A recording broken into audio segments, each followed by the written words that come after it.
Was there any difficulty with the noise today? I mean, there was, but, luckily it wasn't that tight of a game. It's just the kids, they don't know like when to scream and when to not scream. So there's time where I think it's the end of the second, I don't remember, and I'm trying to call something in Jazz, and she didn't even look at me, she couldn't hear me. So in a big game, that would have been, that would have been bad, but no, it was great. And I mean, like I said, 13,000. People here and all those kids, and being able to see them all at the top of State Farm Center it was awesome. And hopefully we continue to build where, we can get 10 to 13,000 a game. Like that's what other Big Ten teams are getting on a regular basis. So hopefully we can continue to progress this and get that attendance up there on a regular. You guys finished really strong last year, and now you're off to a 4-0 start. Just, what's kind of like the vibes in the locker room, and do you think, this is a sign for a good season to come? I think that this group, they're a veteran group, and they've learned a lot through the past 2 years of us all being together. That core group, we've been together now for 2 years, and there was a lot of learning lessons last year, ups, downs, and there's going to be more adversity hit. It's a season is full of ups and downs, but it's how you handle them, how you weather those storms, and I think we learned that last year. So I have a lot of confidence and trust in this team, and I think that there's just a mutual calmness and trust, and again, where we're at, and again, we're going to be tested in the next few games, so that's going to be good. And as Big Ten comes around, obviously every game is going to be tough and going to be tight, but this group, I really do believe we've learned a lot. Is that going to make us perfect? No. But I just really like where our minds are right now, and the togetherness and their preparation. They've just handled their business at a high level right now. Coach, after the end of the game, you took the mic, obviously, and told all the kids to go home and ask their parents. They come back to another game. How important is it to get them back and then also show the next generation of women's basketball players how good of a program you're building here? Yeah, I mean, I hope even if we get, some of them, out of 13,486, if we can get a lot of them to go and have fun today. So now hopefully they can get their parents to bring them back. And again, because we're trying to get this where we're not, I'm very happy and grateful for us averaging, I think, over 3,000 so far this year, but like, that's still lower in our league. So we have got to try to get more people in the stands on a consistent basis. So now we can really truly have an incredible home court advantage. So we'll keep working on that. But then also I just think it's awesome to see, all these young kids seeing our players go play the game at a high level. Boys, girls, it doesn't matter. They're seeing high level basketball. They're having fun watching it, and hopefully maybe that'll inspire some of these kids that saw it today to even try it for the first time or to continue to work on their game. Coach, 26 assists and on 37 made shots. I just wanted to get your assessment on just how you guys did against the zone today. Yeah, that was what I was most proud of is how we shared the ball. I thought we did a really good job of moving the ball against the zone instead of really trying to over dribble and over penetrate. We made extra passes, taking a good shot to a great shot, and just we're playing well together. There's no one trying to just go out there and get theirs. It's about the team, and I think you see that there were some plays that I was like, wow, that was pretty basketball, and when they're sharing it like that. So and then when we're doing that, now you can get more rhythm threes. So now we make 9 threes today. So it just, if we can continue to share the ball, continue to play like that, it's really hard to key in on one person to stop. Coaches, all your players give big cheers from the crowd, but KB and Adele have seemed to be the biggest ones. And just how maybe you've seen Kendall sort of be embraced by young girls, and what how cool has that been to see for you?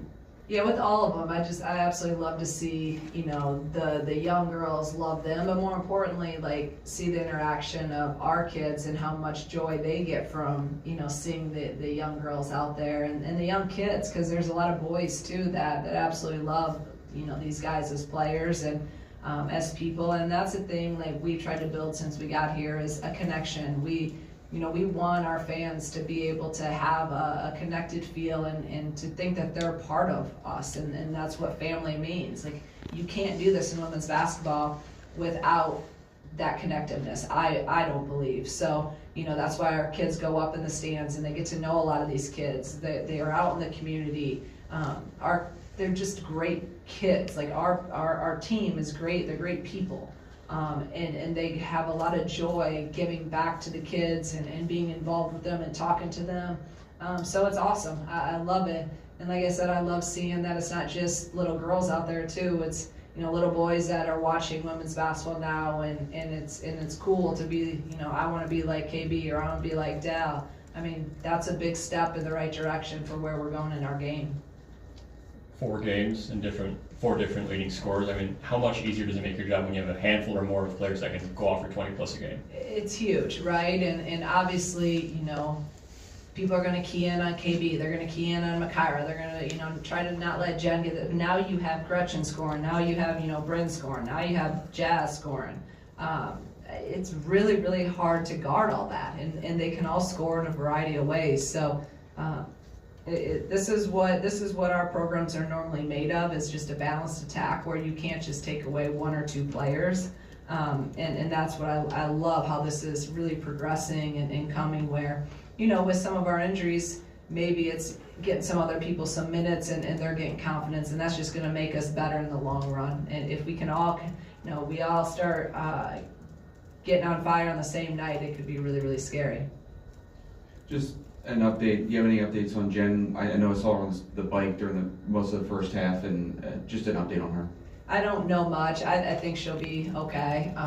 It wasn't worth putting her back in there today, and Makaira was on limited minutes, and we don't have a lot. I'm trying to, not have, I don't want to have Dal play a ton or KB or Bryn, but then, we only got, 9 or whatever it is available right now. So hopefully day off tomorrow, and then into a 2-day prep. Hopefully we can be healthy and get some players back for Oregon State.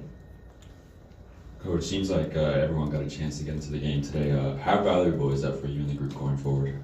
I always think it's great when you can get everyone minutes and get some of our main guys some rest too. So that's where it's good. Corey's got 24 minutes tonight and made some shots, and I thought she played a lot better. Even just get Haven as a freshman, get her minutes. And today was not a great matchup for Haven since they go 5 out, but that's also good experience in a game like this to have to try to guard that. And then Mia, get her out there, and so really, just getting more people minutes, and that's what we need, because you just never know with injuries, with foul trouble, that everyone needs to be ready to go, and especially right now when you don't have, your full roster healthy, your numbers are tighter, everyone needs to be ready. All right, just 2 more. Coach, after a pretty rough shooting night against Marquette, you've come back with back-to-back really efficient shooting from the floor. What's going into that, especially after that rough night against Marquette? We don't do anything different in terms of that. Sometimes the ball doesn't go in, and sometimes it does.